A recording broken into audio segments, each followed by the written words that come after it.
Okay, and this is officially the first episode, first podcast of Bad Film Critic.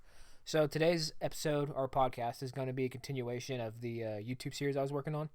I was going over all of Ari Aster's short films, and eventually I'll get to the major motion films like Hereditary and Midsummer, just for the whole effect of things. But I really want to focus on his short films.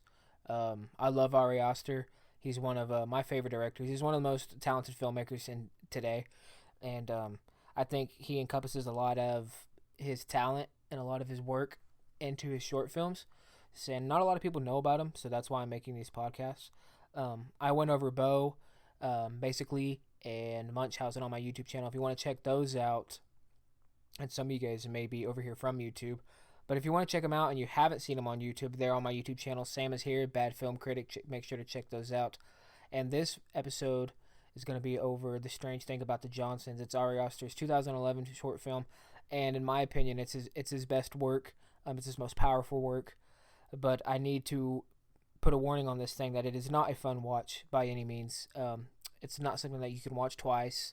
I've only seen it once, and I'm only going to see it once, and it deals with a lot of intense topics. So if you are sensitive to sexual abuse, domestic abuse, anything relating to that, I completely understand. Do not watch it, and if you don't listen to this podcast, because it's not discreet at all. It doesn't hold back. The film is very vulgar. Film is very in your face about it, and that's the power of this film, and that's what really sets it apart from all the other ones. So this one showcases a very wealthy, probably upper middle class family in the suburbs of modern America.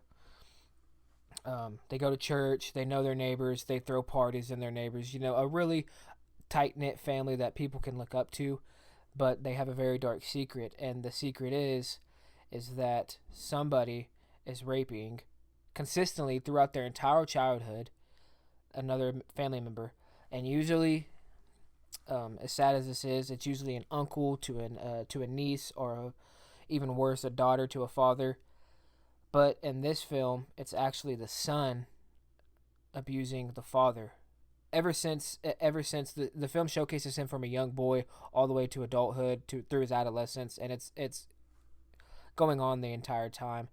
Um, but that's what sets it apart. It really makes you focus in on it, because that's not a normal thing that you see. You don't really see it portrayed this way, and it really sticks with you. And it was really powerful, and it really kind of put a notice on things, because as I should be, I'm a huge advocate for anti-sexual abuse, anti-feminism, or well, pro-feminism, anti-sexism, and things like that. And this film does such a good job at conveying all of those things and portraying it in such a positive way, but also in just a shockingly obscene negative way, and it just sticks with you.